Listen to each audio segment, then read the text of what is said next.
President yatutumye wano okubagamba nti gavumenti ya Uganda egenda kuweereza official burial.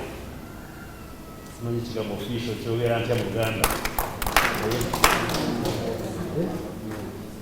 Tujja kumuziika mu butongole bwa gavumenti, ate nga batuwadde official burial waliwo n'ebigenderako y'ensonga olaba nti waliwo omuserukale kubanga otukuba gun salute ne byonna tugenda kuba tugenda mu lukiiko byonna ne tubikkiriziganyako ne tukkirizigane ku program kuva ogwa leero kubanga tukimanyi nti Ssaabalabirizi waffe yafiira wabweru, boodi ekyali wabweru, kyo tujja kuteesa engeri tusobola okugireeta mu ggwanga etatuuka ddi.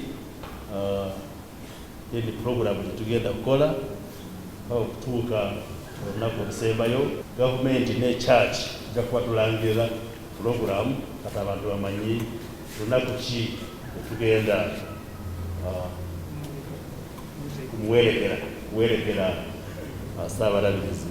Mukama amuwummuze emirembe naffe atuwe amaanyi, eggwanga lyaffe ligende mu maaso, ensi yaffe egende mu maaso ddala mu bugunjufu nga bw'abadde atera okubuyita, mu ddembe, mu bwenkanya era nga bw'abadde asinga okubyogera. Tulina obukakafu nti abantu ba Katonda ebintu ebyo nababijjukira era ffenna wamu tujja kubitambulirako kubanga era kwe kwagala kwa Katonda. N'eri bannayuganda mwenna